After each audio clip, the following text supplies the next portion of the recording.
Comparative പൊളിറ്റിക്സിനെ സംബന്ധിച്ചിടത്തോളം നമ്മൾ എന്ത് ചെയ്യണം? ഫാക്ച്വൽ ആയിട്ടുള്ള കാര്യങ്ങൾ അതേപടി തന്നെ പഠിക്കുക എന്നുള്ളത് തന്നെയാണ് നമ്മൾ ചെയ്യേണ്ടത്.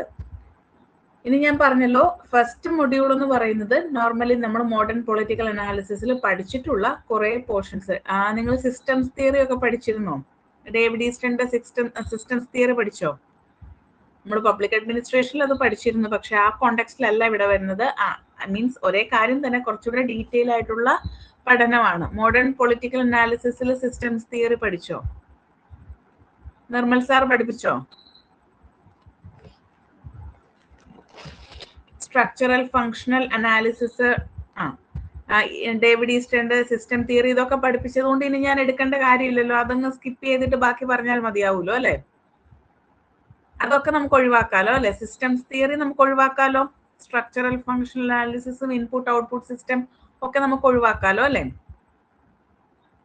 ഒന്നുകൂടി പറയണോ? അത് ഒന്നുകൂടി പറയണോ? പറയണമെങ്കിൽ നമുക്ക് ഡിസ്കസ് ചെയ്യാം.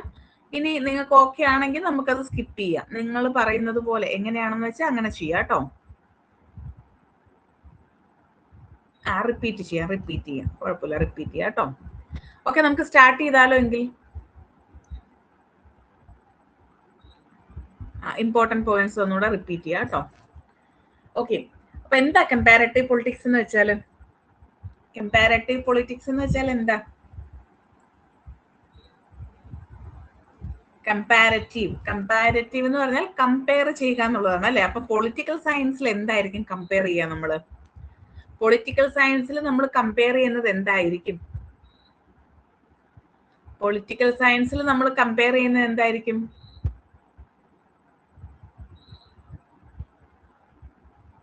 നമുക്ക് പൊളിറ്റിക്കൽ സയൻസ് മാത്രമല്ല, എല്ലാ സബ്ജക്റ്റുകളിലും ഒരു കമ്പാരറ്റീവ് പെർസ്പെക്റ്റീവ് ഉണ്ടല്ലേ?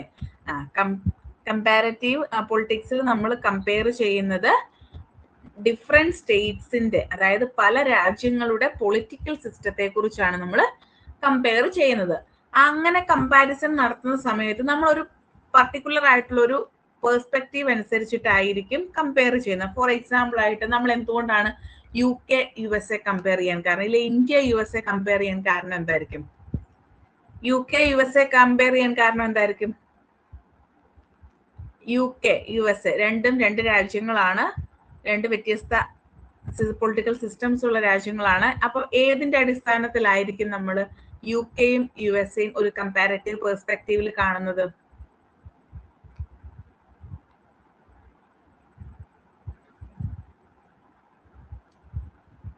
എന്തിന്റെ അടിസ്ഥാനത്തിലായിരിക്കും? ഒന്നൊരു പാർലമെന്ററി സിസ്റ്റം ആണ് അല്ലേ, മറ്റേത് അതിന് നേരെ ഓപ്പോസിറ്റ് ആയിട്ടുള്ള രണ്ടും ഡെമോക്രാറ്റിക് ഗവൺമെന്റ്സ് ആണ്. പക്ഷെ നമ്മൾ അതിനെ കമ്പയർ ചെയ്യുന്നത് ഒരു പർട്ടിക്കുലർ പെർസ്പെക്റ്റീവിന്റെ അടിസ്ഥാനത്തിൽ, അതായത് ഒരു സ്പെസിഫിക് ആയിട്ടുള്ളൊരു റീസൺ ഉണ്ടെങ്കിലായിരിക്കും നമ്മൾ കമ്പാരിസൺ നടത്തുക. സോ അത്തരത്തിൽ നോക്കുമ്പോൾ UK എന്ന് പറഞ്ഞു കഴിഞ്ഞാൽ അതൊരു പാർലമെന്ററി സിസ്റ്റം ഫോളോ ചെയ്യുന്ന രാജ്യമാണ്. USA നോക്കിക്കഴിഞ്ഞാൽ അതൊരു പ്രസിഡൻഷ്യൽ സിസ്റ്റം ആണ് അല്ലെ? സോ ആ ഒരു ബേസിസിലാണ് UK USA നമ്മൾ കമ്പയർ ചെയ്ത് പഠിക്കുന്നത്. ഇതുപോലെ തന്നെ നമ്മൾ ഓരോ പെർസ്പെക്റ്റീവിൽ ഓരോ രാജ്യങ്ങൾ പഠിക്കുമ്പോഴും നമ്മൾ ഓരോ പർട്ടിക്കുലർ പെർസ്പെക്റ്റീവ് ഫോളോ ചെയ്യുന്നുണ്ട് എന്നുള്ളതാണ്. ഇനി മറ്റൊരു പ്രധാനപ്പെട്ട കാര്യം, ആരാണ് നമ്മുടെ ഫാദർ ഓഫ് കമ്പാരറ്റീവ് പൊളിറ്റിക്സ്? ഇത് പ്രീവിയസ് ഇയർ ക്വസ്റ്റ്യൻ ആണ്. ആരാണ് ഫാദർ ഓഫ് കമ്പാരറ്റീവ് പൊളിറ്റിക്സ്? ഇതൊക്കെ ബേസിക് ആയിട്ടുള്ള കാര്യങ്ങളാണ്.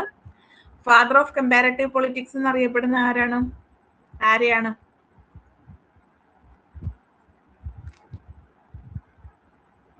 അരിസ്റ്റോട്ടിലാണ് ഫാദർ ഓഫ് കമ്പാരറ്റീവ് പൊളിറ്റിക്സ് എന്നറിയപ്പെടുന്നത്.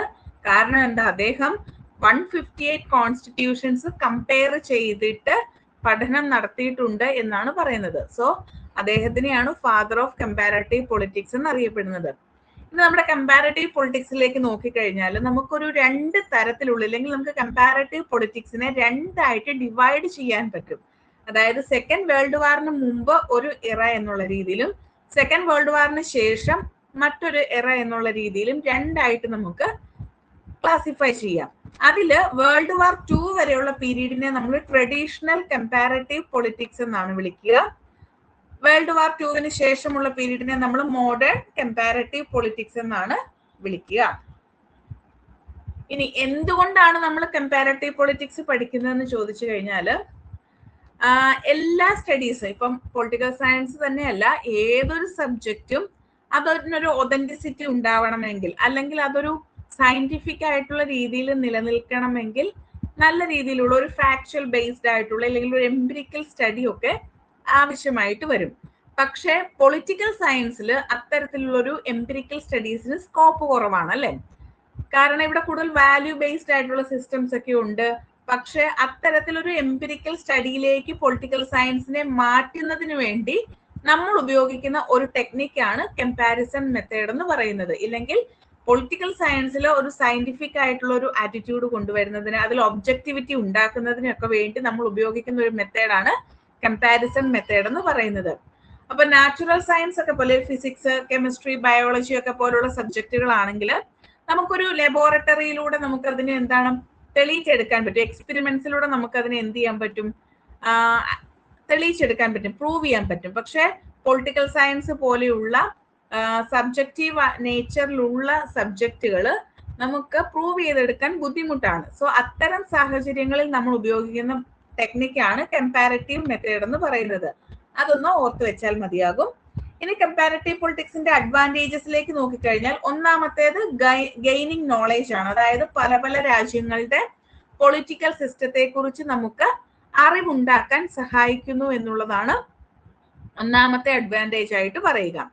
രണ്ടാമതായിട്ട് പറയുന്നത് evaluating good practices and avoiding mistakes. അതായത് ഒരു പൊളിറ്റിക്കൽ സിസ്റ്റം പ്രവർത്തിക്കുന്ന സമയത്ത് അതിനെ എത്രമാത്രം നല്ല രീതിയിലേക്ക് മാറ്റാം എന്നുള്ള ഒരു ഇവാലുവേഷൻ നമുക്ക് കമ്പാരറ്റീവ് പഠനങ്ങളിലൂടെ സാധ്യമാകും. അതുവഴി നമുക്ക് മിസ്റ്റേക്സുകൾ ഒഴിവാക്കാൻ സാധിക്കും എന്നുള്ളതാണ്. ഇനി മൂന്നാമതായിട്ട് പറയുന്നത് എൻഹാൻസസ് ഒബ്ജക്ടിവിറ്റി. നമുക്ക് കുറച്ചുകൂടി ഒബ്ജക്ടിവിറ്റി കൊണ്ടുവരാൻ സാധിക്കും അല്ലെ. അതായത് നമ്മൾ നേരത്തെയൊക്കെ പഠിച്ചിരുന്നതെന്ന് വെച്ച് കഴിഞ്ഞാൽ ഒരു വാല്യൂ ബേസ്ഡ് സിസ്റ്റം ആയിട്ട് അല്ലെങ്കിൽ ഒരു ഫിലോസോഫിക്കൽ അപ്രോച്ചിലൂടെയൊക്കെയാണ് നമ്മൾ പഠിച്ചിരുന്നത്. അപ്പം അത്തരത്തിലുള്ള ഒരു സിസ്റ്റം പഠിക്കുമ്പോൾ അത് വാല്യൂ ലീഡൻ ആയിരിക്കും, എപ്പോഴും വാല്യൂ ഓറിയന്റഡ് ആയിട്ടായിരിക്കും നിലകൊള്ളുന്നത്. പക്ഷെ വാല്യൂ ഓറിയന്റഡ് ആയിട്ട് നിലകൊള്ളുന്ന ഒരു സബ്ജക്റ്റിൽ നമുക്ക് ഒബ്ജക്ടിവിറ്റി ഉറപ്പാക്കാൻ സാധ്യമാകത്തില്ല. സോ കമ്പാരറ്റീവ് മെത്തേഡ് യൂസ് ചെയ്യുന്നതോടുകൂടി നമുക്ക് അതിനകത്ത് ഒബ്ജക്ടിവിറ്റി ഉണ്ടാക്കാൻ സാധിക്കും എന്നുള്ളതാണ്. ദെൻ മറ്റൊന്ന്, ഇതൊരു സയന്റിഫിക് ആയിട്ടുള്ള ഒരു അപ്രോച്ചാണ്. കൂടുതലായിട്ടും അനാലിസിസ് നടത്തുന്നതിനും അണ്ടർസ്റ്റാൻഡിങ്ങിനും നമ്മളെ സഹായിക്കും എന്നുള്ളതാണ്. ബെറ്റർ അനാലിസിസ് ആൻഡ് അണ്ടർസ്റ്റാൻഡിങ്, ഒന്നുകൂടി വ്യക്തമായിട്ട് ഐഡിയാസ് അല്ലെങ്കിൽ സിസ്റ്റത്തിനെ കുറിച്ച് മനസ്സിലാക്കുന്നതിന് നമുക്ക് സഹായിക്കും എന്നുള്ളതാണ്. ദെൻ വെരിഫിക്കേഷന് സഹായിക്കും. വെരിഫിക്കേഷന് സഹായിക്കുക എന്നതുകൊണ്ട് ഉദ്ദേശിക്കുന്നത്, ഇപ്പം ഞാനൊരു പഠനം നടത്തുന്നു, ഞാൻ പഠനം നടത്തിയിരിക്കുന്ന കാര്യം മറ്റൊരാള് അത് വായിക്കുമ്പോൾ അയാൾക്ക് അതിനെ റീചെക്ക് ചെയ്യാനുള്ള ഒരു അവസരം കമ്പാരറ്റീവ് സ്റ്റഡി നടത്തുന്നതിലൂടെ ലഭ്യമാകുന്നു എന്നുള്ളതാണ്. സോ ഇതൊക്കെയാണ് പ്രധാനമായിട്ടും കമ്പാരറ്റീവ് മെത്തേഡ്സ് യൂസ് ചെയ്യുന്നത് കൊണ്ടുള്ള അഡ്വാൻറ്റേജസ് എന്ന് പറയുന്നത്. ഇത്രയും ഓക്കെയാണോ? ഇതൊക്കെ ജസ്റ്റ് വായിച്ചു വിടാനുള്ളതാണ് കേട്ടോ. ആദ്യത്തെ അരിസ്റ്റോട്ടലിന്റെ കാര്യം മാത്രം ഒന്ന് പഠിച്ചു വെക്കുക, ബാക്കിയുള്ളതൊക്കെ ഒന്ന് ജസ്റ്റ് വായിച്ചു വിട്ടാൽ മതിയേ. ഓക്കെ ആണോ? ക്ലിയർ ആണ്? ഇത്രയും ഭാഗം ക്ലിയർ ആണോ? ഇത്രയും ഓക്കെ ആണോ? ഓക്കെ.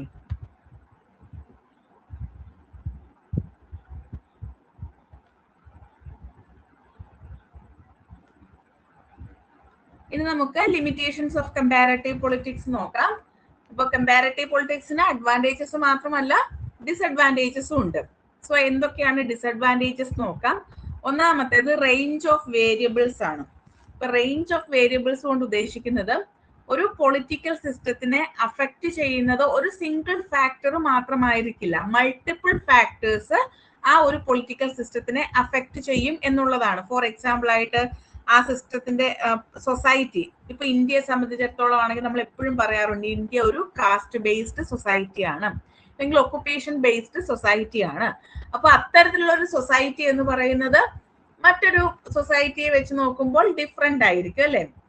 ദെൻ ഹിസ്റ്ററി, നമ്മൾ എങ്ങനെയാണ് ഇവോൾവ് ചെയ്തു വന്നിട്ടുള്ളത്, ഇല്ലെങ്കിൽ ഇന്ന് ഈ കാണുന്ന രീതിയിലേക്ക് എങ്ങനെ നമ്മുടെ രാജ്യം എത്തിച്ചേർന്നു, അത് ഓരോ രാജ്യത്തിനും ഡിഫറെന്റ് ആയിരിക്കും അല്ലെ.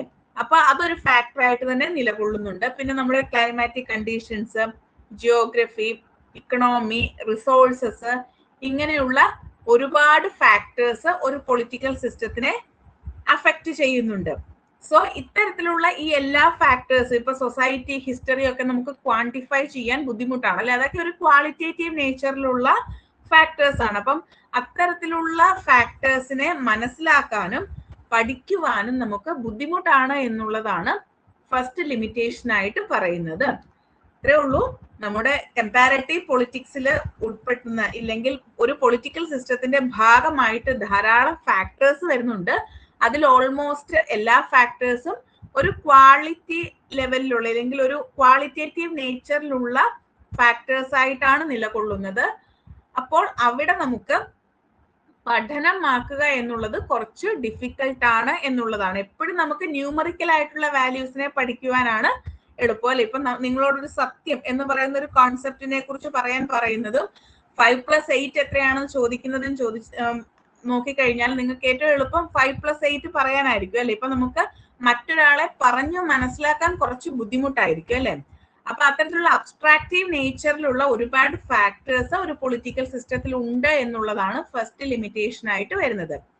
ഇനി രണ്ടാമതായിട്ട് പറയുന്നത് ലാക്ക് ഓഫ് സഫിഷ്യന്റ് ഇൻഫോർമേഷൻ ആണ്. അതായത് നമുക്ക് ഒരുപാട് കാര്യങ്ങൾ, സ്റ്റേറ്റുമായി റിലേറ്റഡ് ആയിട്ടുള്ള എല്ലാ കാര്യങ്ങളും നമുക്ക് ആക്സസിബിൾ ആണോ? ഇപ്പൊ റൈറ്റ് ടു ഇൻഫർമേഷൻ ഒക്കെ ഉണ്ട് എന്നാൽ പോലും നമുക്ക് എല്ലാ കാര്യങ്ങളും ആക്സസിബിൾ ആണോ?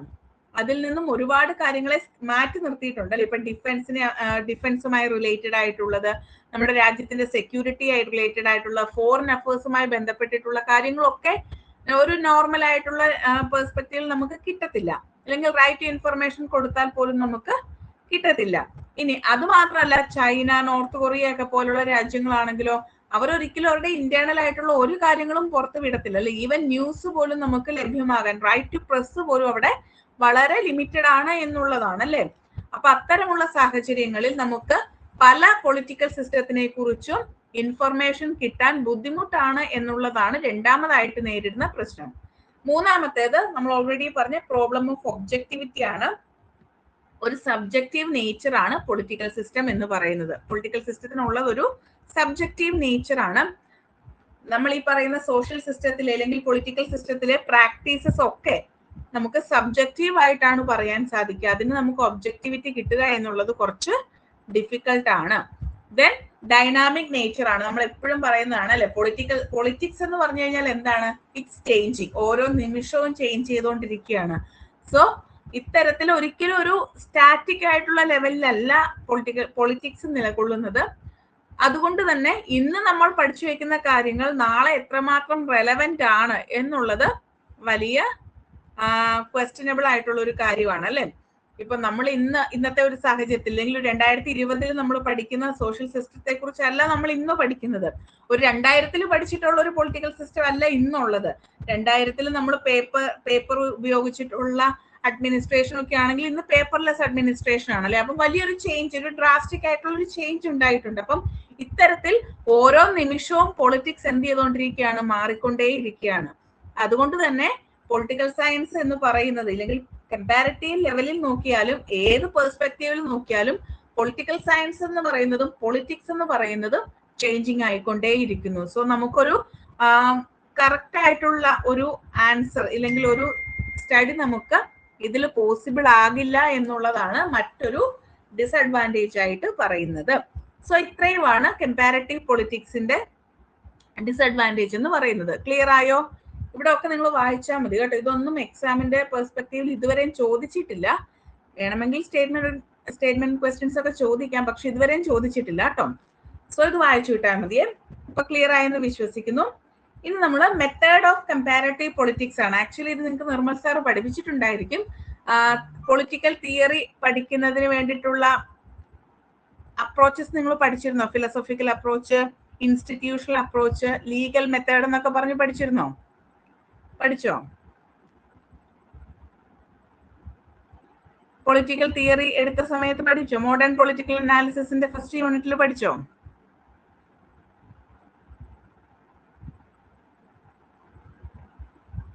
Okay, leave it. നമുക്ക് നോക്കാം. അപ്പോൾ നമുക്ക് കമ്പാരിറ്റീവ് പൊളിറ്റിക്സ് പഠിക്കുമ്പോഴും ഇതേ മെത്തേഡ്സ് ഒക്കെ തന്നെയാണ് നമ്മൾ യൂസ് ചെയ്യുക കേട്ടോ. ഒന്നാമത്തേത്, ഒരു 1914 മുന്നേ വരെ നമ്മൾ എന്താണ് വളരെ നോർമേറ്റീവ് ആയിട്ടുള്ള ഫിലോസഫിക്കൽ ആയിട്ടുള്ള അപ്രോച്ചാണ് ഉപയോഗിച്ചിരുന്നത്. എന്താണ് നോർമേറ്റീവ് എന്ന് വെച്ചാൽ? നോർമേറ്റീവ് എന്ന് വെച്ചാൽ എന്താ? നോർമേറ്റീവ് എന്ന് വെച്ചാൽ എന്താ? എന്താ നോർമേറ്റീവ് എന്ന് പറഞ്ഞാൽ?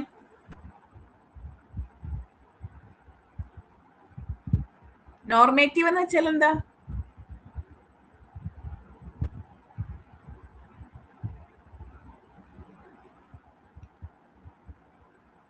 എന്താ നോർമേറ്റീവ് എന്ന് വെച്ചാൽ?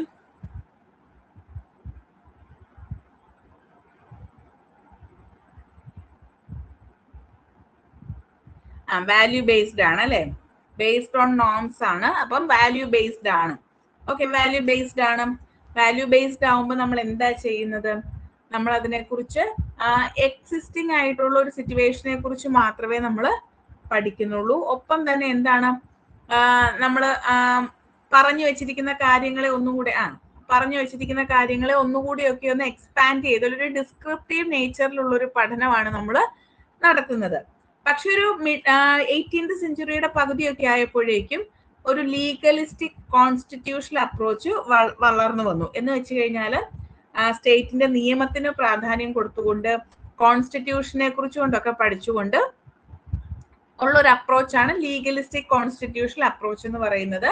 ഇത് ഏകദേശം ഫസ്റ്റ് വേൾഡ് വാർ തീരുന്നത് വരെയൊക്കെ എക്സിസ്റ്റ് ചെയ്തിരുന്ന ഒരു മെത്തേഡാണ്. ഇനി സെക്കൻഡ് വേൾഡ് വാറിന് ശേഷമാണ് നമ്മുടെ മോഡേൺ കമ്പാരറ്റീവ് മെത്തേഡ്സുകൾ വരുന്നത്. അതിൽ നമ്മൾ കൂടുതലായിട്ടും ഫോക്കസ് ചെയ്യുന്നത് സൊസൈറ്റിയെ കുറിച്ചുള്ള പഠനം, അതുപോലെ പൊളിറ്റിക്സിനെ കുറിച്ചുള്ള പഠനം, കൾച്ചറിനെ കുറിച്ചുള്ള പഠനം. ഈ സമയത്താണ് നമ്മൾ political modernisation, political socialisation, political sociology, political culture, നിങ്ങൾ SP ഹണ്ടിങ്ടൺ, അതുപോലെ ലൂസിയൻ പൈ ഒക്കെ കേട്ടിട്ടില്ലേ? ഈ ആളുകളെയൊക്കെ കേട്ടിട്ടില്ലേ? പൊളിറ്റിക്കൽ ഇക്കോണമി, റൂസ്റ്റോ ഒക്കെ കേട്ടിട്ടില്ലേ? അപ്പൊ ഈ ഒരു തരത്തിലുള്ള തിങ്കേഴ്സ് ഒക്കെ വരുന്നതും അവരുടെ ഐഡിയാസ് ഒക്കെ വരുന്നതും ഈ ആഫ്റ്റർ സെക്കൻഡ് വേൾഡ് വാർ ആണ് എന്നുള്ളതൊന്ന് ഓർത്ത് വെച്ചേക്ക് കേട്ടോ. അപ്പൊ നമുക്ക് ട്രഡീഷണൽ കമ്പാരറ്റീവ് പൊളിറ്റിക്സ് എന്താ നോക്കാം. ഓൾറെഡി പറഞ്ഞു നോർമേറ്റീവ് ബേസിസ് ഉള്ളതാണ് അല്ലെ? അതായത് നാരോ സ്കോപ്പ് ഉള്ള ഒരു അപ്രോച്ചാണ് ട്രഡീഷണൽ കമ്പാരറ്റീവ് പൊളിറ്റിക്സ് എന്ന് പറയുന്നത്. ഇനി അതെന്തുകൊണ്ടാണെന്ന് ചോദിച്ചു കഴിഞ്ഞാല് നമ്മൾ ജസ്റ്റ് എന്ത് ചെയ്യാണ്, വെസ്റ്റേൺ വേൾഡിനെ കുറിച്ചും അവയുടെ കോൺസ്റ്റിറ്റ്യൂഷനെ കുറിച്ചുമുള്ള പഠനം മാത്രമേ നടത്തുന്നുള്ളൂ. അതിന്റെ റീസൺ ആ ഒരു കാലഘട്ടത്തിൽ മിക്ക രാജ്യങ്ങളും ഒന്നെങ്കിൽ വെസ്റ്റേൺ കൺട്രീസ് അല്ലെങ്കിൽ വെസ്റ്റേൺ കൺട്രീസിന്റെ കോളനികളായിട്ടാണ് നിലകൊണ്ടിരുന്നത്. വിച്ച് മീൻസ് ഒരു പർട്ടിക്കുലർ ഒരു രാജ്യത്തിന്റെ ഇല്ലെങ്കിൽ ഒരു സ്പെസിഫിക് ആയിട്ടുള്ള ഒരു രാജ്യത്തിന്റെ കോളനികളായിട്ടാണ് മിക്ക രാജ്യങ്ങളും പ്രവർത്തിച്ചിരുന്നത്. അവർക്കൊരു ഇൻഡിപെൻഡന്റ് ആയിട്ടുള്ള ഒരു പൊളിറ്റിക്കൽ സിസ്റ്റം ഉണ്ടായിരുന്നില്ല. ഇപ്പൊ നമ്മുടെ കാര്യം പറയുവാണെങ്കിൽ നമുക്കൊരു ഇൻഡിപെൻഡൻസ് ഉണ്ടായിരുന്നു, ഇൻഡിപെൻഡന്റ് പൊളിറ്റിക്കൽ സിസ്റ്റം ഉണ്ടായിരുന്നു അപ് ടു 1947. നമ്മൾ ബ്രിട്ടന്റെ കോളനി ആയിട്ടാണ് അല്ലെ നിലകൊണ്ടത്. ഒട്ടുമിക്ക രാജ്യങ്ങളും ബ്രിട്ടന്റെയോ അല്ലെങ്കിൽ ഫ്രാൻസിന്റെയോ ഡച്ചോ അങ്ങനെയുള്ള പ്രധാനപ്പെട്ട വെസ്റ്റേൺ കൺട്രീസിന്റെ ഒക്കെ കോളനികളായിട്ടാണ് നിലകൊണ്ടത്. ഈവൻ നമ്മളിപ്പോ പറയുന്ന സൂപ്പർ പവർ ആയിട്ട് കൺസിഡർ ചെയ്യുന്ന അമേരിക്ക പോലും ഒരു കാലഘട്ടത്തിൽ ബ്രിട്ടന്റെ കോളനി ആയിരുന്നു അല്ലെ? അപ്പം അത്തരത്തിൽ ഒട്ടുമിക്ക രാജ്യങ്ങളും ഏതെങ്കിലും ഒരു രാജ്യത്തിന്റെ കോളനി ആയിട്ടാണ് പ്രവർത്തിച്ചിരുന്നത്. സോ അവർക്കൊരു ഇൻഡിപെൻഡന്റ് പൊളിറ്റിക്കൽ സിസ്റ്റം ഉണ്ടായിരുന്നില്ല. അതുകൊണ്ട് തന്നെ ഒരു സിമിലർ ലെവൽ ഓഫ് ഡെവലപ്മെന്റ് ആണ് അവരുടെ സൊസൈറ്റിയിലും കൾച്ചറിലും ഒക്കെ നമുക്ക് കാണാൻ സാധിക്കുന്നത്. വലിയ ഡിഫറൻസ് ഒന്നും പൊളിറ്റിക്കൽ സിസ്റ്റത്തിൽ ഉണ്ടായിരുന്നില്ല എന്നുള്ളതാണ്. അതുകൊണ്ട് തന്നെ വലിയധികം കമ്പാരറ്റീവ് സ്റ്റഡീസിന്റെ ആവശ്യം വരുന്നില്ല. ഇപ്പൊ ഡിഫറൻസ് ഉണ്ടെങ്കിലാണ് നമ്മൾ കമ്പാരറ്റീവ് സിസ്റ്റം ഫോളോ ചെയ്യുന്നത് അല്ലെ? സോ കമ്പാരറ്റീവ് സിസ്റ്റത്തിന് വലിയ പ്രാധാന്യമൊന്നും അക്കാലഘട്ടത്തിൽ ഉണ്ടായിരുന്നില്ല. കാരണം ഏതൊന്നും പരിശോധിച്ചാലും അതെല്ലാത്തിനും ഒരു സിമിലാരിറ്റി ഉണ്ടാകും എന്നുള്ളതാണ് നമുക്ക് കാണാൻ സാധിക്കുന്നത്. ഓക്കെ, ഇനി limitations of traditional comparative politics ആണ്. നാരോ സ്കോപ്പ് അത് വളരെയധികം പറയേണ്ടതാണ്. നോൺ വെസ്റ്റേൺ കൺട്രീസിന്റെ പൊളിറ്റിക്കൽ സിസ്റ്റത്തിനെ കുറിച്ചുള്ള ഒരു പഠനമേ അവിടെ നടക്കുന്നുണ്ടായിരുന്നില്ല. സ്റ്റാറ്റിക് ആയിട്ടുള്ള ഒരു നേച്ചർ ആയിരുന്നു. അതായത് കോൺസ്റ്റിറ്റ്യൂഷനെ കുറിച്ചുള്ള പഠനത്തിനാണ് പ്രാധാന്യം കൊടുത്തത്. പൊളിറ്റിക്സിനെ കുറിച്ച് പഠിക്കുക എന്നുള്ളത് വലിയ പ്രാധാന്യം ഉണ്ടായിരുന്നില്ല. ഇനി ഒരു നോൺ കമ്പാരറ്റീവ് പെർസ്പെക്റ്റീവിലായിരുന്നു അന്നത്തെ കാലഘട്ടത്തിൽ പഠനങ്ങൾ നടത്തിയിരുന്നത്. അതൊരു പരോക്കിയൽ അല്ലെങ്കിൽ എന്താണ് ഒരു എത്തനോസെൻട്രിക് എത്തനോസെൻട്രിക് എന്ന് വെച്ചാൽ എന്താ? നിങ്ങൾ എത്തനോസെൻട്രിസം പഠിച്ചോ? എഡ്വേർഡ് സട്ടിന് ആ ഒരു ഓറിയന്റലിസം എത്തനോസെൻട്രിസം ഒക്കെ പഠിച്ചോ? അതൊക്കെ പഠിച്ചോ? അത് പൊളിറ്റിക്കൽ തിയറിയിൽ പഠിച്ചോ? എത്തനോസെൻട്രിസം ഓറിയന്റലിസം ഒക്കെ പഠിപ്പിച്ചോ? നിർമ്മൽ സാർ പഠിപ്പിച്ചോ? ഓക്കെ, എത്തനോസെൻട്രിക് എന്ന് വെച്ച് കഴിഞ്ഞാൽ വെസ്റ്റിനെ ഫോക്കസ് ചെയ്തുകൊണ്ടുള്ള പഠനം എന്നുള്ളതാണ് കേട്ടോ. അപ്പം ഇവിടെ എന്താ ട്രഡീഷണൽ അപ്രോച്ച് എപ്പോഴും എങ്ങനെയാണ് ക്രിട്ടിസൈസ്ഡ് ആസ് എത്തനോസെൻട്രിക്. എപ്പോഴും ഒരു എത്തനോസെൻട്രിക് ആയിട്ടുള്ള ഒരു അപ്രോച്ച് ആണ് ട്രഡീഷണൽ അപ്രോച്ച് എന്നാണ് പറയുന്നത്. അതുപോലെ പരോക്കിയൽ ആണ്, ലിമിറ്റഡ് ഇൻ നേച്ചർ ആണ് എന്നുള്ളതൊക്കെയാണ് ട്രഡീഷണൽ കമ്പാരറ്റീവ് പൊളിറ്റിക്സിന്റെ ലിമിറ്റേഷൻസ് ആയിട്ട് വരുന്നത്. ഇത്രയും ഭാഗം ക്ലിയർ ആയോ? ഇത്രയും ഭാഗം ക്ലിയർ ആയോ? ഇത്രയും ഭാഗം ഓക്കെ ആണോ? എന്തെങ്കിലും ഡൗട്ട് ഉണ്ടോ? എന്തെങ്കിലും ഡൗട്ട് ഉണ്ടോ? ഓക്കെ ആണോ? ഓക്കെ. ഇനി മോഡേൺ കമ്പാരറ്റീവ് പൊളിറ്റിക്സും അതിന്റെ ഫീച്ചേഴ്സിലേക്ക് നോക്കിക്കഴിഞ്ഞാൽ ഓൾറെഡി ഞാൻ പറഞ്ഞു, സെക്കൻഡ് വേൾഡ് വാറിന് ശേഷം നമുക്ക് കാണാൻ സാധിക്കുന്നത് വലിയൊരു ചേഞ്ച് ആണ് അല്ലെ. ലോകത്തിൽ തന്നെ വലിയൊരു ചേഞ്ച് ആണ് ഉണ്ടാകുന്നത്. തേർഡ് വേൾഡ് കൺട്രീസ് എമർജ് ചെയ്തു വരുന്നത്. എന്താണ് തേർഡ് വേൾഡ് കൺട്രീസ് എന്ന് പറഞ്ഞാൽ? ഇല്ലെങ്കിൽ ആരാണ് third world countries? Third world countries എന്ന് പറഞ്ഞാൽ എന്താ? എന്താണ് തേർഡ് വേൾഡ് കൺട്രീസ് എന്ന് പറഞ്ഞാൽ?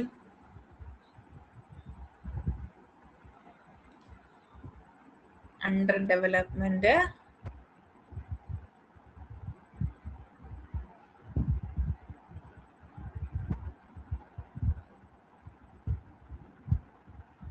Under development okay, under developed countries ആണ്, അത് ഞാൻ സമ്മതിക്കുന്നു.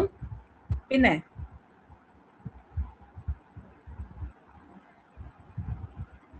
എന്തുകൊണ്ട് അവയെ തേർഡ് വേൾഡ് എന്നറിയപ്പെടാൻ കാരണം? തേർഡ് വേൾഡ് എന്നറിയപ്പെടാൻ കാരണം എന്താ?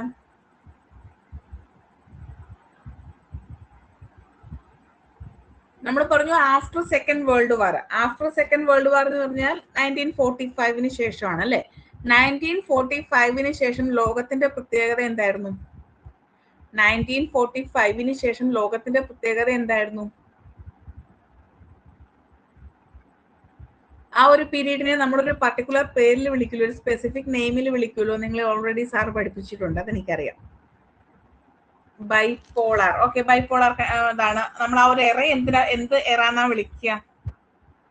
ആ ഒരു ഫേസിനെ നമ്മൾ എന്ത് ഫേസ് എന്നാ വിളിക്കുന്നത്?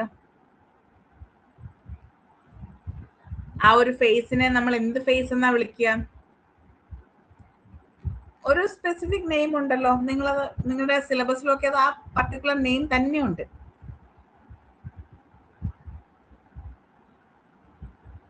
എന്ത് ഫേസ് എന്നാ വിളിക്കുക? കോൾഡ് വാർ പീരീഡ് എന്നല്ലേ വിളിക്കുന്നേ? കോൾഡ് വാർ പീരീഡ് എന്നല്ലേ വിളിക്കുക? എന്താ ഇനി കോൾഡ് വാർ എന്ന് വെച്ചാല്? കോൾഡ് വാർ എന്ന് വെച്ചാൽ എന്താ?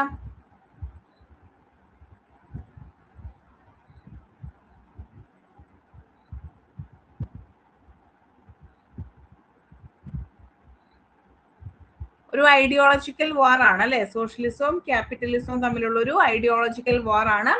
അപ്പൊ നമുക്ക് ഈ തേർഡ് വേൾഡ് എന്ന് വിളിക്കാൻ കാരണം നമുക്കിവിടെ ഫസ്റ്റ് രണ്ട് വേൾഡുകൾ ഉണ്ട്. ഫസ്റ്റ് വേൾഡ് എന്ന് പറഞ്ഞാൽ ഇപ്പൊ ക്യാപിറ്റലിസം ഫോളോ ചെയ്യുന്ന യുണൈറ്റഡ് സ്റ്റേറ്റ്സും അവയുടെ അലൈസും ഒക്കെ ചേരുന്ന വേൾഡിനെയാണ്, കൺട്രീസിനെയാണ് നമ്മൾ ഫസ്റ്റ് വേൾഡ് കൺട്രീസ് എന്ന് വിളിക്കാം. സെക്കൻഡ് വേൾഡ് കൺട്രീസ് എന്ന് വിളിക്കുന്നത് സോഷ്യലിസ്റ്റ് ഐഡിയ ഫോളോ ചെയ്യുന്ന സോവിയറ്റ് യൂണിയൻ പോലെയുള്ള രാജ്യങ്ങളെയാണ്. സോവിയറ്റ് യൂണിയനെയും അവയുടെ അലൈൻഡ് കൺട്രീസിനെയും ഒക്കെയാണ് നമ്മൾ സെക്കൻഡ് വേൾഡ് എന്ന് വിളിക്കുന്നത്. ഇനി തേർഡ് വേൾഡ് എന്ന് വിളിക്കുന്നത് ഈ രണ്ട് ചേരിയിലും ഇല്ലെങ്കിൽ ഈ രണ്ട് കാറ്റഗറിയിലും ഉൾപ്പെടാത്ത, ഈ രണ്ട് ബ്ലോക്കിലും ഉൾപ്പെടാത്ത ആളുകളെയാണ് നമ്മൾ എന്തെന്ന് വിളിക്കുക? തേർഡ് വേൾഡ് എന്ന് വിളിക്കുക. ഇനി ഇവിടുത്തെ പ്രധാനപ്പെട്ട പ്രത്യേകത വെച്ചാൽ ഡെവലപ്പിംഗ് കൺട്രീസ് ആയിരിക്കും അല്ലെ. എന്ന് വെച്ചാൽ ഡെവലപ്ഡിലേക്ക് എത്തിച്ചേർന്നിട്ടില്ല, ഡെവലപ്പിംഗ് കൺട്രീസ് ആണ്. ലോ ഇൻകം കൺട്രീസ് ആയിരിക്കും. പിന്നെ അങ്ങനെയുള്ള ഒരു കുറെ പ്രത്യേകതകൾ, ഇക്കണോമിക്കലിയൊക്കെ ഒരുപാട് പ്രത്യേകതകൾ ഉള്ള രാജ്യങ്ങളാണ് അല്ലെ. ഇപ്പം ഇന്ത്യ, നൈജീരിയ, ബംഗ്ലാദേശ് ഒക്കെ പോലെയുള്ള പ്രധാനപ്പെട്ട രാജ്യങ്ങളൊക്കെ തേർഡ് വേൾഡ് കൺട്രീസ് ആയിട്ടാണ് അറിയപ്പെടുന്നത്.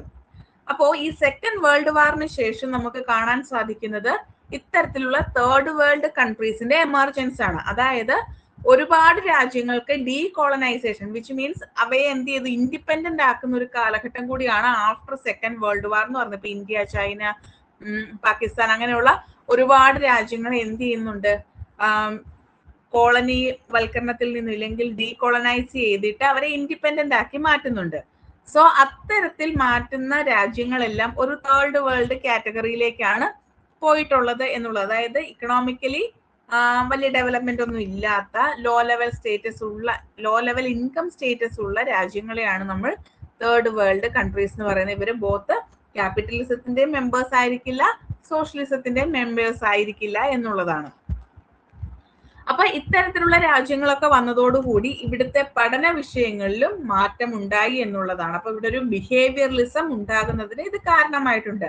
1950s ബിഹേവിയറലിസം അതിന്റെ സെനിത്ത് ലെവലിലേക്ക് എത്തുന്നത്. 50s 60s അപ്പൊ ഒരു ബിഹേവിയറൽ മൂവ്മെന്റിനൊക്കെ ഇത് കാരണമായി എന്നുള്ളതാണ്.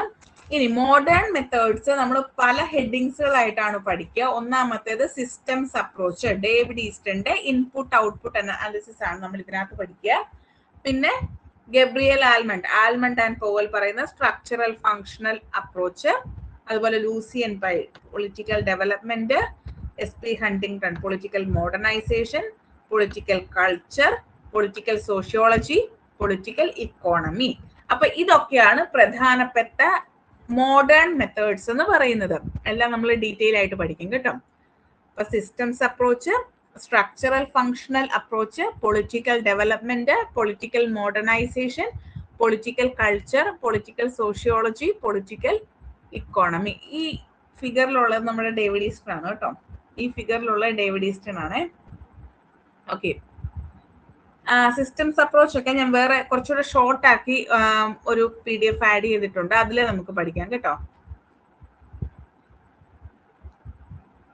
ഓക്കെ, ഇത് ഇത്രയും കാര്യങ്ങൾ ക്ലിയർ ആയോ? ബേസിക് ആയിട്ടുള്ള കാര്യങ്ങളൊക്കെ ക്ലിയർ ആയോ? ബേസിക് ആയിട്ടുള്ള കാര്യങ്ങളൊക്കെ ഓക്കെ ആയോ? കമ്പാരറ്റീവ് പൊളിറ്റിക്സ് എന്താണ്, കമ്പാരറ്റീവ് പൊളിറ്റിക്സ് ഉപയോഗിക്കുന്ന മെത്തേഡ്സുകൾ എന്താണ്, അതുപോലെ തന്നെ അപ്രോച്ചസ് ഏതൊക്കെയാണ്, ഓക്കെ ആണല്ലോ അല്ലേ?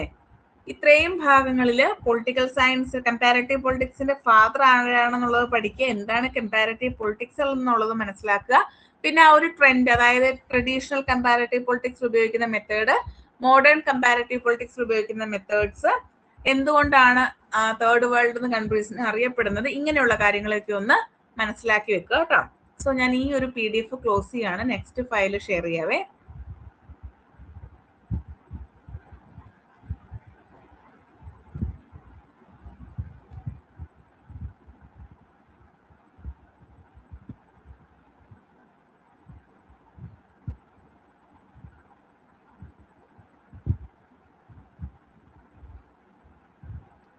സ്ക്രീൻ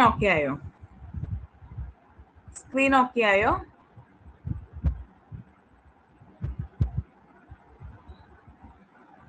കാണുന്നുണ്ടോ? സ്ക്രീൻ കാണാവോ?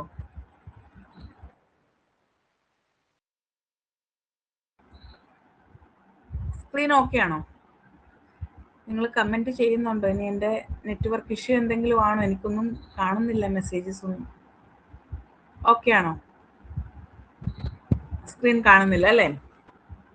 ഇപ്പൊ കാണാവോ? ഇപ്പോഴും കാണത്തില്ല? Okay, visible ആയല്ലേ? ഓക്കെ, അപ്പൊ നമ്മൾ approaches to the comparative politics ആണ് പറയുന്നത്.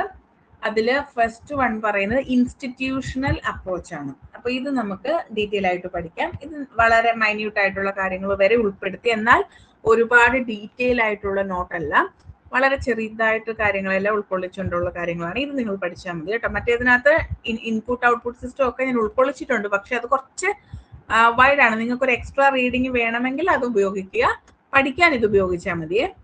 ഓക്കെ, അപ്പൊ ഇൻസ്റ്റിറ്റ്യൂഷണൽ അപ്രോച്ച് എന്ന് പറഞ്ഞു കഴിഞ്ഞാൽ നമ്മുടെ കമ്പാരറ്റീവ് പൊളിറ്റിക്സ് എന്ന് പറയുന്നത് നമ്മുടെ വർക്കിംഗ് ഇൻസ്റ്റിറ്റ്യൂഷൻസിനെ കുറിച്ചുള്ള, ഇല്ലെങ്കിൽ എന്താണ്, ഒരു പൊളിറ്റിക്കൽ സിസ്റ്റത്തിൽ ഇൻവോൾവ്ഡ് ആയിട്ടുള്ള ഇൻസ്റ്റിറ്റ്യൂഷൻസിനെ കുറിച്ചുള്ള, അതിന്റെ സ്ട്രക്ചറിനെ കുറിച്ചുള്ള പഠനമാണ് എന്നുള്ളതാണ് പറയപ്പെടുന്നത്. ഇപ്പൊ കമ്പാരറ്റീവ് പൊളിറ്റിക്സ് എന്ന് പറഞ്ഞാൽ എന്താണ്, ഒരു പൊളിറ്റിക്കൽ സിസ്റ്റത്തിലെ ഇൻസ്റ്റിറ്റ്യൂഷൻസിനെ കുറിച്ചുള്ള പഠനമാണ് എന്നുള്ളതാണ് ഇൻസ്റ്റിറ്റ്യൂഷണൽ അപ്രോച്ചിൽ പറയുന്നത്. ഇനി ഇൻസ്റ്റിറ്റ്യൂഷണൽ അപ്രോച്ചിന്റെ ഒറിജിനെ കുറിച്ച് പറയുകയാണെങ്കിൽ, ആദ്യമായിട്ട് ഇത്തരത്തിലുള്ള ഒരു കമ്പാരറ്റീവ് സ്റ്റഡി ഓഫ് ഗവൺമെന്റ് നടത്തുന്നത് അരിസ്റ്റോട്ടിലാണ്. അത് നമ്മൾ ഓൾറെഡി പറഞ്ഞതാണ് അല്ലെ. അദ്ദേഹം ചെയ്ത എന്താന്ന് വെച്ച് കഴിഞ്ഞാല് പല കോൺസ്റ്റിറ്റ്യൂഷൻസ് അദ്ദേഹം കമ്പയർ ചെയ്തു. അതുപോലെ തന്നെ ആ ഒരു കാലഘട്ടത്തില് നിലനിന്നിരുന്ന ഗ്രീക്ക് സിറ്റി സ്റ്റേറ്റ്സിന്റെ പൊളിറ്റിക്കൽ സിസ്റ്റത്തിനെ കുറിച്ചുള്ള ഒരു ഓവർവ്യൂ നൽകുക എന്നുള്ളതും അദ്ദേഹം ചെയ്തിട്ടുണ്ടായിരുന്നു. അപ്പം അങ്ങനെ നമ്മൾ ഈ പറയുന്ന ആ ഒരു ബാർബേറിയൻ സ്റ്റേറ്റ്സ് എന്നൊക്കെ പറയുന്ന ആ ഒരു വിഭാഗം ഉണ്ടല്ലോ, അത്തരത്തിലുള്ള സിറ്റി സ്റ്റേറ്റുകളുടെ, ഗ്രീക്ക് സിറ്റി സ്റ്റേറ്റുകളുടെ കോൺസ്റ്റിറ്റ്യൂഷൻസ് അദ്ദേഹം കമ്പയർ ചെയ്യുകയും ഒരു ഇവാലുവേഷൻ നടത്തുകയും ചെയ്തിട്ടുണ്ട്. സോ അങ്ങനെയാണ് ഈ ഇൻസ്റ്റിറ്റ്യൂഷണൽ അപ്രോച്ചിന്റെ തുടക്കം എന്ന് പറയുന്നത്. ഇൻസ്റ്റിറ്റ്യൂഷൻസ് എന്ന് പറയുമ്പോൾ ലെജിസ്ലേച്ചറും എക്സിക്യൂട്ടീവും ജുഡീഷ്യറും ഒക്കെ വരും അല്ലെ. അപ്പൊ ഇത്തരത്തിലുള്ള ഇൻസ്റ്റിറ്റ്യൂഷൻസിന്റെ ഒരു കമ്പാരിസൺ നടത്തിക്കൊണ്ടാണ് ഈ ഒരു ഇൻസ്റ്റിറ്റ്യൂഷണൽ അപ്രോച്ചിന്റെ സ്റ്റാർട്ടിങ് വരുന്നത്. 158 കോൺസ്റ്റിറ്റ്യൂഷൻസ് ആണ് അദ്ദേഹം കമ്പയർ ചെയ്തത് എന്നുള്ളത്. അതുകൊണ്ടാണ് അദ്ദേഹത്തിനെ കമ്പാരിറ്റീവ് പൊളിറ്റിക്സിന്റെ പിതാവെന്ന് അറിയപ്പെടുന്നത്. ഇനി 19th and 28th സെഞ്ചുറിയിലേക്ക് വരുമ്പോഴേക്കും അതൊരു കമ്പാരിറ്റീവ് ഗവൺമെന്റ് അപ്രോച്ച് ആണ്.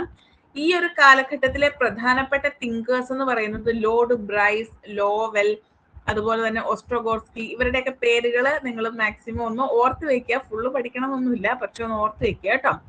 അപ്പൊ ഇവരാണ് ശരിക്കും പറഞ്ഞാൽ ഇൻസ്റ്റിറ്റ്യൂഷണൽ അപ്രോച്ചിന്റെ സ്കോപ്പിൽ ഒരു ചെറിയ മാറ്റമൊക്കെ, ഇല്ലെങ്കിൽ ഒരു കുറച്ചുകൂടി ഒരു എക്സ്റ്റെൻഡഡ് ആയിട്ടുള്ള ഒരു വേർഷൻ കൊണ്ടുവരുന്നത് ഈ പറയുന്ന തിങ്കേഴ്സ് ഒക്കെയാണ്. അതുകൊണ്ട് തന്നെ ജീൻ ബ്ലോണ്ടൽ എന്ന് പറയുന്ന കമ്പാരിറ്റീവ് പൊളിറ്റിക്കൽ തിങ്കർ പറയുന്നത് ലോർഡ് ബ്രൈസും ലോവലുമാണ് founders of comparative government approach എന്നുള്ളതാണ്. അവരെന്താ ചെയ്തത്? They focused on the study of formal institutional structures with emphasis on their legal powers and functions. ഇപ്പൊ ഫോർമൽ ഇൻസ്റ്റിറ്റ്യൂഷണൽ സ്ട്രക്ചേഴ്സിനെ കുറിച്ച് പഠിക്കുന്നു, ഒപ്പം തന്നെ അതിന്റെ ലീഗൽ പവേഴ്സിനെ കുറിച്ചും ഫങ്ഷൻസിനെ കുറിച്ചുമാണ് പഠിച്ചിട്ടുള്ളത്.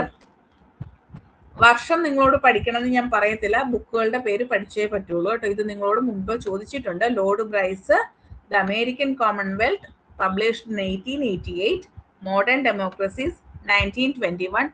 നിങ്ങൾ വർഷം പഠിക്കണമെന്ന് ഞാൻ പറയുന്നില്ല, പക്ഷെ ബുക്കിന്റെ പേര് പഠിച്ചേ പറ്റൂ കേട്ടോ. Lowell, governments and parties in continental Europe, public opinion and popular government. Ostrogorski, democracy and the organization of political parties. Hermann Feiner, Theory and Practice of Modern Government. Carl Friedrich, Constitutional Government and Democracy.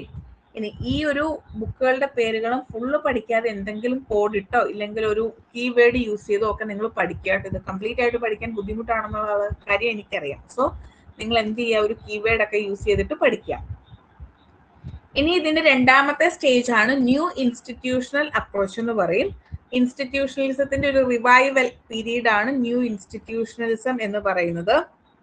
ഇവിടെ നേരത്തെ നമ്മൾ പറഞ്ഞു formal ഇൻസ്റ്റിറ്റ്യൂഷൻസും അവയുടെ സ്ട്രക്ചേഴ്സും അതിനോടൊപ്പം legal പവേഴ്സുമാണ് institutional അപ്രോച്ചിന്റെ base എന്ന് പറയുന്നത്.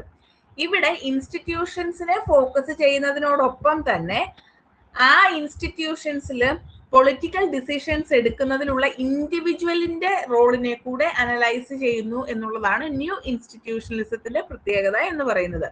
ഇത്രേ ഉള്ളൂ. ഇൻസ്റ്റിറ്റ്യൂഷണലിസത്തിൽ ഫോർമൽ സ്ട്രക്ചേഴ്സും അവയുടെ ലീഗൽ നേച്ചറുമാണ് നോക്കുന്നതെങ്കിൽ ഇവിടെ ഇൻഡിവിജ്വൽസിന്റെ റോള് കൂടി അനലൈസ് ചെയ്യുന്നു എന്നുള്ളതാണ് കേട്ടോ. ആ ഒരു കീ വേർഡ് മാത്രം ഓർത്ത് വെക്കുക. അതാണ് ഇവ തമ്മിലുള്ള ഡിഫറൻസ് എന്ന് പറയുന്നത്. ഇനി നിയോ ഇൻസ്റ്റിറ്റ്യൂഷണലിസം ഒറിജിനേറ്റ് ചെയ്യുന്നത് USA-യിലാണ് ഫ്രം 1980s. 1980-കളിൽ USA-യിലാണ് ന്യൂ ഇൻസ്റ്റിറ്റ്യൂഷണലിസം അല്ലെങ്കിൽ നിയോ ഇൻസ്റ്റിറ്റ്യൂഷണലിസം ഒറിജിനേറ്റ് ചെയ്യുന്നത്. പ്രധാനപ്പെട്ട തിങ്കേഴ്സ് എന്ന് പറയുന്നത് ജെയിംസ് ജി മാർച്ചും അതുപോലെ ജൊഹാൻ പി ഓൾസണുമാണ്. അപ്പൊ മാർച്ച് ആൻഡ് ഓൾസൺ എന്ന് പഠിച്ചാൽ മതി. നിങ്ങളുടെ ക്വസ്റ്റ്യൻ പേപ്പറിൽ കോമൺലി കാണുക മാർച്ച് ആൻഡ് ഓൾസൺ എന്നുള്ളതാണ്. ആ ഒരു പേര് പഠിച്ചാൽ മതി. ഫുൾ നെയിം ഒന്നും ആരും ചോദിക്കുകയില്ല. ഇനി ഇവരുടെ ബുക്കുകളൊന്നും ഓർത്ത് വെച്ചേക്ക്. ഇവർ ഒരുമിച്ച് എഴുതിയ ബുക്കാണ് കേട്ടോ. The new institutionalism, organisational factors in political life, rediscovering institutions, democratic governance. ഇത് മുഴുവനായിട്ട് ചോദിച്ചിട്ടില്ല. ഇതിന് മുന്നേ ചോദിച്ചിരിക്കുന്ന റീഡിസ്കവറിംഗ് ഇൻസ്റ്റിറ്റ്യൂഷൻസ് എഴുതിയത് ആരാണെന്നാണ് ചോദിച്ചിരിക്കുന്നത്. ഇത്രയേ ബുക്കിന്റെ പേരായിട്ട് ചോദിച്ചുള്ളൂ, കംപ്ലീറ്റ് ആയിട്ട് ചോദിച്ചില്ല. റീഡിസ്കവറിംഗ് ഇൻസ്റ്റിറ്റ്യൂഷൻസിന്റെ ഓതേഴ്സ് ആരാണ്? അപ്പൊ മാർച്ച് ആൻഡ് ഓൾസൺ ആണെന്ന് ഓർത്ത് വെക്കുക കേട്ടോ. ഇനി നിയോ ഇൻസ്റ്റിറ്റ്യൂഷണലിസത്തിന് നമുക്ക് കുറച്ച് ബ്രാഞ്ചസ് ഉണ്ട്. ഒന്ന് ഹിസ്റ്റോറിക്കൽ ഇൻസ്റ്റിറ്റ്യൂഷണലിസം ആണ്, then sociological institutionalism, rational choice approach. ഇത്രയും ക്ലിയർ ആയോ? ഓക്കെ ആണോ? ഇത്തിരി ഡ്രൈ സബ്ജക്റ്റ് ആയിപ്പോയി അല്ലേ? കമ്പാരറ്റീവ് പൊതുവെ ഒരു ഡ്രൈ സബ്ജക്റ്റ് ആണ്. സെക്കൻഡ് മൊഡ്യൂളിലേക്ക് വരുമ്പോഴേക്കും കുറച്ചുകൂടി ചേഞ്ച് ഉണ്ടാവും കേട്ടോ. ഫാക്ച്വൽ ആണ് കൂടുതലായിട്ട്. ഓക്കെ ആണോ? ക്ലിയർ ആയോ? എന്തെങ്കിലും ഡൗട്ട് ഉണ്ടോ? ഒന്നുകൂടെ പറയേണ്ടത് എന്തെങ്കിലും ഉണ്ടോ?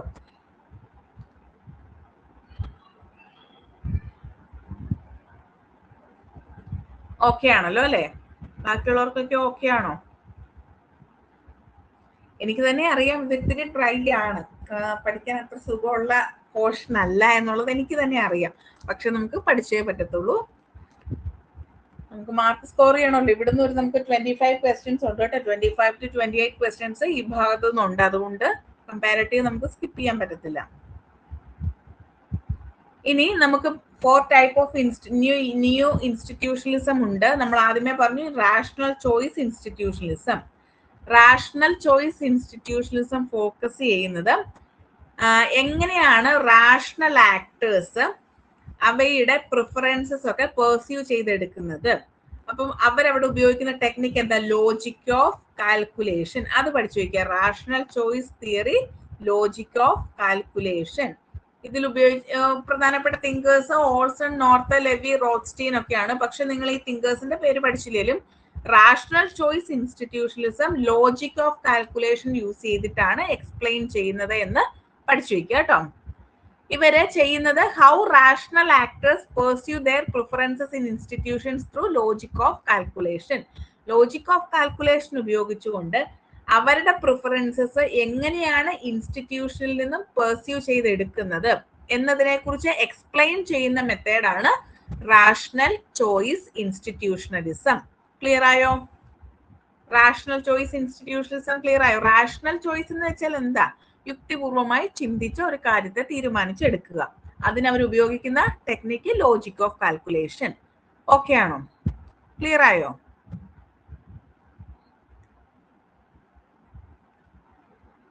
രണ്ടാമത്തേത് ഹിസ്റ്റോറിക്കൽ ഇൻസ്റ്റിറ്റ്യൂഷണലിസം ആണ്.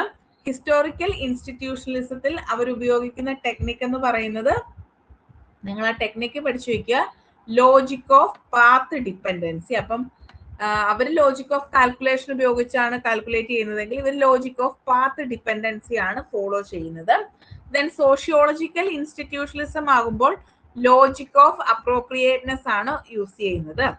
ദെൻ ഡിസ്കേഴ്സീവ് ഇൻസ്റ്റിറ്റ്യൂഷണലിസത്തില് ലോജിക് ഓഫ് കമ്മ്യൂണിക്കേഷൻ. ഇത് മാച്ച് ദ ഫോളോയിങ് ആയിട്ട് വേണമെങ്കിൽ ചോദിക്കാം. ഓക്കെ, അപ്പൊ റാഷണൽ ചോയ്സ് ആണെങ്കിൽ ലോജിക് ഓഫ് കാൽക്കുലേഷൻ ആണ്.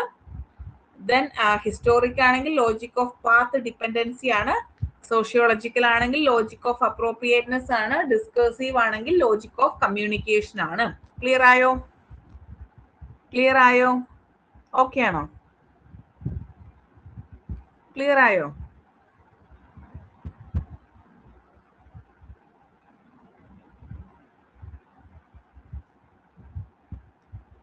ഞാൻ പറയുന്നത് ഓഡിബിൾ ആണോ? ഇവിടെ ഒരു റേഞ്ച് ഇഷ്യൂ എനിക്ക് വന്നിരുന്നു. ഓക്കെ ആണോ? ക്ലിയർ ആണോ? ഞാൻ പറയുന്നത് ഓക്കെ ആണോ? കേൾക്കുന്നുണ്ടോ?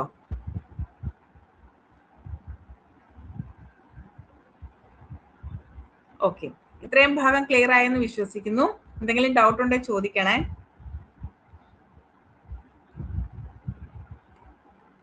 നമുക്ക് ഒരു അപ്രോച്ച് കൂടെ പറഞ്ഞു നിർത്താം കേട്ടോ. പൊളിറ്റിക്കൽ ഇക്കോണമി അപ്രോച്ച് പറഞ്ഞു നിർത്താവേ. പൊളിറ്റിക്കൽ ഇക്കോണമി അപ്രോച്ച് എന്ന് പറഞ്ഞു കഴിഞ്ഞാൽ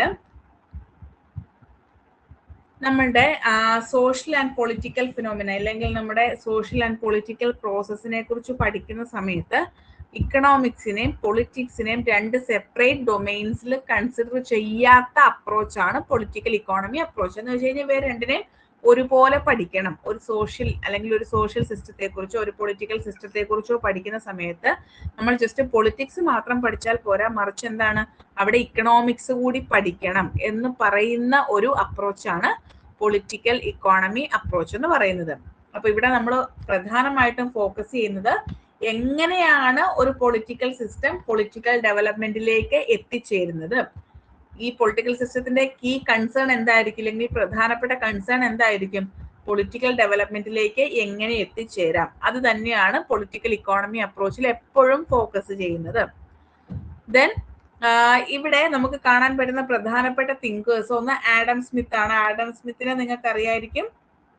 ആഡം സ്മിത്ത് ആരാ? മോഡേൺ പൊളിറ്റിക്കൽ ഇക്കോണമിയുടെ ഫാദർ ആയിട്ടാണല്ലേ കൺസിഡർ ചെയ്യുന്നത്. ഇപ്പൊ ഇക്കണോമിക്സ് ഒക്കെ പഠിച്ചിട്ടുണ്ടെങ്കിൽ നമ്മൾ എപ്പോഴും ആഡം സ്മിത്തിന്റെ വെൽത്ത് ഓഫ് നേഷൻസ് ഒക്കെ പഠിച്ചിട്ടുണ്ടാവും അല്ലെ. അപ്പൊ അദ്ദേഹത്തിന്റെ ബുക്കാണ് Inquiry into the nature and causes of Wealth of Nations. ഈ ബുക്കിന്റെ ഫുൾ നെയിം ഒന്ന് പഠിച്ചു വെച്ചേക്കണേ. ഒരു തവണ ഇതിന്റെ ഫുൾ നെയിം ചോദിച്ചിട്ടുണ്ടായിരുന്നു. So Inquiry into the nature and causes of Wealth of Nations, published in 1776. ഇനി അദ്ദേഹത്തിന്റെ തിയറിയുടെ പേര് ലേബർ തിയറി ഓഫ് വാല്യൂ. ഇതും ചോദിച്ചിട്ടുണ്ട്. ലേബർ തിയറി ഓഫ് വാല്യൂ തന്നിട്ടുള്ള ഇക്കണോമിക് സയന്റിസ്റ്റ് ആരാണ്? സോ അത് ഇക്കണോമിക് തിങ്കർ ആരാണ്? ആഡം സ്മിത്ത് ആണ്. അദ്ദേഹത്തിന്റെ മറ്റൊരു തിയറി ഉണ്ട്, theory of invisible hand. Supply ഡിമാൻഡിനെ കുറിച്ചൊക്കെ പറയുന്ന ഒരു തിയറിയാണ് തിയറി ഓഫ് ഇൻവിസിബിൾ ഹാൻഡ്. അതുകൂടെ ഒന്ന് പഠിച്ചു വെച്ചേക്ക് കേട്ടോ. അപ്പൊ ഇത്രയും ഓർക്കുക, ആഡം സ്മിത്ത് ആണ് പൊളിറ്റിക്കൽ ഇക്കോണമി അപ്രോച്ചിലെ പ്രധാനപ്പെട്ട ഒരു തിങ്കർ. അദ്ദേഹത്തിന്റെ ബുക്കിന്റെ പേര് inquiry into the nature and causes of the wealth of Nations. അദ്ദേഹത്തിന്റെ 2 തിയറീസ് ഉണ്ട്, labour theory of value, theory of invisible hand. അദ്ദേഹത്തിനെയാണ് father of modern political economy എന്ന് അറിയപ്പെടുന്നത്. ഇത്രയും കാര്യങ്ങൾ പഠിച്ചു വെച്ചാൽ മതിയാകും. ഇനി രണ്ടാമത്തെ ആളാണ് നമ്മുടെ ഡേവിഡ് റിക്കാർഡോ. ഡേവിഡ് റിക്കാർഡോയുടെ തിയറിയാണ് തിയറി ഓഫ് കമ്പാരറ്റീവ് അഡ്വാൻറ്റേജ് എന്ന് പറയുന്നത്. അത് പഠിച്ചു വെക്കുക. ദെൻ പൊളിറ്റിക്കൽ ഇക്കോണമിയെ കുറിച്ച് പഠിച്ചിട്ടുള്ള മറ്റൊരു തിങ്കറാണ് കാൾ മാർക്സ്. നിങ്ങൾ മാർക്സിസം പഠിച്ചപ്പോൾ സ്വാഭാവികമായിട്ടും പഠിച്ചിട്ടുണ്ടാവും അല്ലെ. ഇവിടെ നമുക്ക് മനസ്സിലാകുന്ന ഒരു കാര്യം, കാൾ മാർക്സ് ഒരിക്കലും എന്താണ് പൊളിറ്റിക്കൽ ഇക്കോണമിയെ ഡയറക്റ്റ് ആയിട്ട് ഡിഫൈൻ ചെയ്തിട്ടില്ല. പക്ഷെ ഏഞ്ചൽസ് പറഞ്ഞിട്ടുണ്ട്. അദ്ദേഹം എന്താ ചെയ്തതെന്ന് വെച്ച് കഴിഞ്ഞാൽ critique of political economy Adam second one David Ricardo ആണോ? David Ricardo theory of comparative advantage ആണ് കേട്ടോ. David Ricardo theory of comparative advantage. ആ തിയറിയുടെ പേര് മാത്രം പഠിച്ചു വെച്ചാൽ മതി. David Ricardo theory of comparative advantage. Karl മാർക്സിന്റെ കാര്യം പറയുകയാണെങ്കിൽ പൊളിറ്റിക്കൽ ഇക്കോണമിയെ ഡയറക്റ്റ് ആയിട്ട് ഡിഫൈൻ ചെയ്തിട്ടില്ല. പക്ഷെ അദ്ദേഹം ആഡം സ്മിത്തിനെ ക്രിട്ടിസൈസ് ചെയ്യുവാണ് ചെയ്തിട്ടുള്ളത്. ക്രിട്ടിക് ഓഫ് പൊളിറ്റിക്കൽ ഇക്കോണമി എന്ന് പറയുന്ന ബുക്കിലൂടെ അദ്ദേഹം ആഡം സ്മിത്തിനെ ക്രിട്ടിസൈസ് ചെയ്തു. അദ്ദേഹത്തിന്റെ ഐഡിയ നിങ്ങൾക്ക് അറിയാമായിരിക്കും, ഒരു ക്ലാസ് സ്ട്രഗിൾ ആണ്. സ്റ്റേറ്റ് എന്ന് പറയുന്ന ഒരു ക്ലാസ് സ്ട്രഗിൾ ആണ്. ഹാവ്സ് ആൻഡ് ഹാവ് നോട്ട്സ് തമ്മിലുള്ള ഒരു കോൺഫ്ലിക്റ്റ് ആണ് എന്നൊക്കെ നിങ്ങൾ പഠിച്ചിട്ടുണ്ടാവും അല്ലെ. സോ അദ്ദേഹത്തിന്റെ ഐഡിയ ഓർത്ത് വെക്കുക. ദെൻ ലെനിൻ പറയുന്നത് imperialism as the highest stage of capitalism. ഈ ഒരു കോട്ട ഓർത്ത് വെച്ചേക്കുക, ഇത് ഇമ്പോർട്ടന്റ് ആണ്, എപ്പോഴും ചോദിക്കാറുണ്ട്. Imperialism as the highest stage of capitalism എന്ന് പറഞ്ഞത് ആരാണ്? അത് ലെനിൻ ആണ് കേട്ടോ. ഇതുപോലെ തന്നെ വേറൊരു കോട്ടുണ്ട്, അത് ഞാൻ പിന്നെ പറഞ്ഞുതരാവേ. നിയോ കൊളോണിയലിസം ഒക്കെ ആയിട്ട് റിലേറ്റഡ് ആയിട്ടൊരു കോട്ടുണ്ട്. ഇനി അദ്ദേഹത്തിന്റെ എന്താണ് ഒരു കോൺസെപ്റ്റ്, മൊണോപോളി ക്യാപിറ്റലിസം. അതായത് ഇംപീരിയലിസം എന്ന് പറഞ്ഞു കഴിഞ്ഞാൽ അത് മൊണോപോളി ക്യാപിറ്റലിസം ആണ് എന്നുള്ളത് അദ്ദേഹം പറയുന്ന ഒരു ഐഡിയ ആണ്. അപ്പൊ ഇത്രയും കാര്യങ്ങൾ ഓക്കെ ആയോ? ഇത്രയും കാര്യങ്ങൾ ഓക്കെ ആണോ? ഇത്രയും കാര്യങ്ങൾ ഓക്കെ ആണോ? എന്തെങ്കിലും ഡൗട്ട് ഉണ്ടോ? ഞാൻ ഇന്ന് ഇത്രേ എടുക്കുന്നുള്ളൂ, കാരണം ഇത്തിരി ഡ്രൈ സബ്ജക്റ്റ് ആണ്. നിങ്ങളൊന്ന് വായിച്ചിട്ട് വന്നാൽ മാത്രം നമുക്ക് അടുത്ത് എടുക്കാം കേട്ടോ. ഓക്കെ ആണോ? ക്ലിയർ ആണല്ലോ അല്ലെ? ഇനി ഈ പറഞ്ഞ കാര്യങ്ങളിൽ എന്തെങ്കിലും നമ്മൾ ഒന്നുകൂടി പറയേണ്ടതുണ്ടോ? ഈ പറഞ്ഞ കാര്യങ്ങളിൽ എന്തെങ്കിലും ഒന്നുകൂടി പറയേണ്ടതുണ്ടോ? കമ്പാരറ്റീവ് പൊളിറ്റിക്സ് എന്താണ്, അപ്രോച്ചസ് എന്തൊക്കെയാണ്, മെത്തേഡ്സ് എന്തൊക്കെയാണ്, ലിമിറ്റേഷൻസ് എന്തൊക്കെയാണ്, അഡ്വാൻറ്റേജസ് എന്തൊക്കെയാണ്, ഡിഫറെന്റ് അപ്രോച്ചസ്, ഇൻസ്റ്റിറ്റ്യൂഷണലിസം, നിയോ ഇൻസ്റ്റിറ്റ്യൂഷണലിസം, പൊളിറ്റിക്കൽ ഇക്കോണമി അപ്രോച്ച്, എന്തെങ്കിലും ഡൗട്ട് ഉണ്ടോ?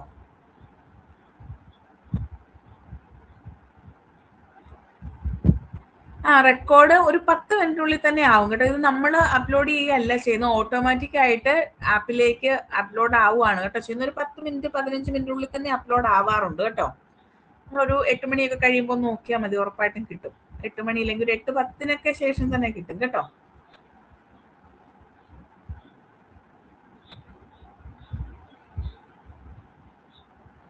ഇന്ന് ഞാൻ പറഞ്ഞതിൽ ഈ അപ്രോച്ചസ് തൊട്ടാണ് നിങ്ങൾ കൂടുതലായിട്ടും പഠിക്കേണ്ടത് കേട്ടോ. ആദ്യത്തെ ഭാഗങ്ങളൊക്കെ നിങ്ങൾ വായിച്ചു വിട്ടാൽ മതി, പക്ഷെ അപ്രോച്ചസ് തൊട്ട് നിങ്ങൾ പഠിക്കണം. ഇതെല്ലാം ഫസ്റ്റ് മൊഡ്യൂളിന്റെ അണ്ടറിൽ വരുന്നതാണ്. ഫസ്റ്റ് മൊഡ്യൂൾ ഒരു ഇത്തിരി വലുതാണ്. നമ്മുടെ സിലബസ് നോക്കുമ്പോൾ അതിൽ ഫസ്റ്റ് മൊഡ്യൂൾ വളരെ ചെറുതായിട്ട് തോന്നുമെങ്കിലും അതിനകത്ത് ഓരോ ഹെഡിങ്ങിനകത്ത് ഒരുപാട് കാര്യങ്ങൾ വരുന്നുണ്ട്. ഓക്കെ, അപ്പൊ ഇന്നത്തെ ക്ലാസ്സിൽ ഞാൻ ഇത്രയും എടുക്കുന്നുള്ളൂ. നിങ്ങൾ ഇത്രയും വായിച്ചിട്ട് വരണേ, എന്നാൽ മാത്രം നമുക്ക് നെക്സ്റ്റ് ക്ലാസ്സിലേക്ക് പോകുമ്പോൾ ഇതിന്റെ ഒരു റിവിഷൻ ഉണ്ടാവും. ഇതിനെ കണക്ട് ചെയ്തിട്ടായിരിക്കും നമ്മൾ ബാക്കിയുള്ള കാര്യങ്ങളൊക്കെ പറയുക. സോ ഇതൊന്ന് വായിച്ചിട്ട് വരിക കേട്ടോ. നമുക്കിന്ന് വൈൻഡ് അപ്പ് ചെയ്താലോ? ഇന്ന് വൈൻഡപ്പ് ചെയ്താലോ? ഓക്കെ ആണല്ലോ അല്ലേ? Okay, thank you.